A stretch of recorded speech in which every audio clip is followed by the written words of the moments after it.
বারবার বাংলাদেশকে স্বাধীন করেছি, বারবার বাংলাদেশের জন্য রক্ত দিয়েছি, কিন্তু আমরা সেই কাঙ্ক্ষিত স্বাধীনতা কখনো পেয়েছি কিনা আমাদের জানা নাই। আমরা 47-এ দেখেছি, 71-কে দেখেছি, জুলাই গণ অভ্যুত্থানকে দেখেছি, কিন্তু দুঃখের সাথে বলতে হয় সেই কাঙ্ক্ষিত স্বাধীনতা আমাদের আজও বাংলাদেশের মানুষ পেল না।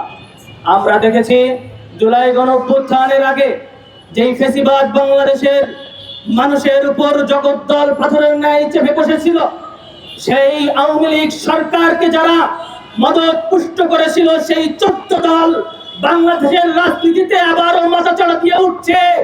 স্পষ্ট করে বলছি, জুলাই যোদ্ধারা বাংলাদেশে বেঁচে থাকতে এই 14 দল বাংলাদেশের রাজনীতিতে থাকবে না।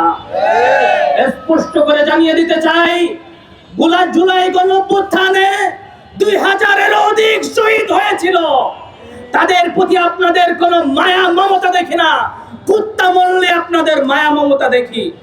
এই বামদেরকে বলবো, আপনারা ভারতীয় আধিপত্যবাদকে বাংলাদেশে এনেছেন, আপনারা কালচারালি ফ্যাসিবাদকে বাংলাদেশে প্রতিষ্ঠিত করেছেন, আপনারা জুলাই গণ অভ্যুত্থান সহ আমরা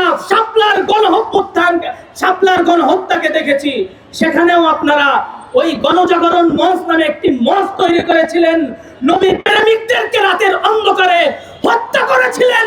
সেই কুলাঙ্গারের বাচ্চারা বাংলাদেশের রাজনীতি করবে, এটা কখনো হতে দেওয়া হবে না।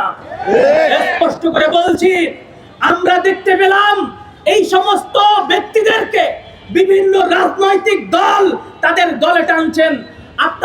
আপনারা কি ভুলে গিয়েছেন 17 বছরের ফ্যাসিবাদ বাংলাদেশে প্রতিষ্ঠিত হতে পারলো না, আর আপনারা তাদেরকে ঘরে টেনে আপনারা বাংলাদেশের ক্ষমতায় আসবেন, এটা কখনো হবে না।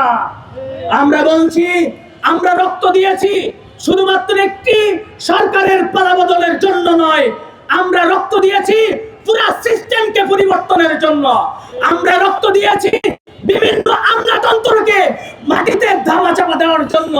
আমরা রক্ত দিয়েছি নব্য কোনো ফ্যাসিবাদকে বাংলাদেশে আনার জন্য নয়।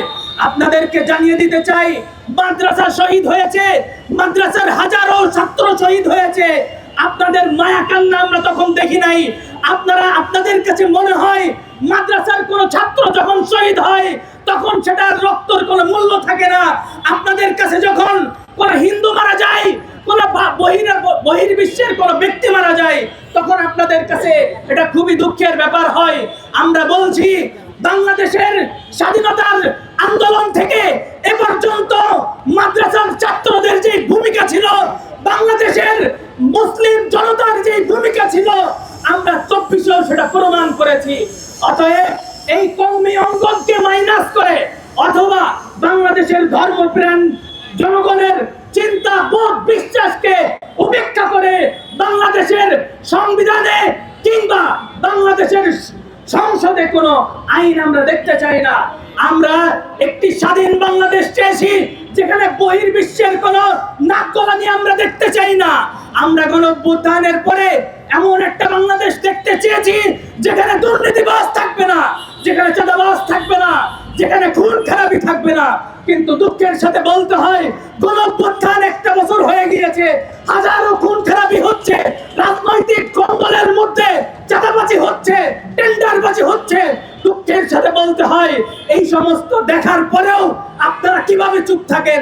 এই যে 2000-এর অধিক শহীদ হয়েছে, তাদের রক্তের কি কোনো মূল্য নাই? আমরা বলছি, যদি কোনো নব্য ফ্যাসিবাদ বাংলাদেশে আবার মাথাচাড়া দিয়ে ওঠে, আল্লাহর কসম দিয়ে বলছি, আমি বুক পেতে দিব, কিন্তু ফ্যাসিবাদকে আর কখনো বাংলাদেশের মাটিতে আসতে দেব না, ইনশাআল্লাহ।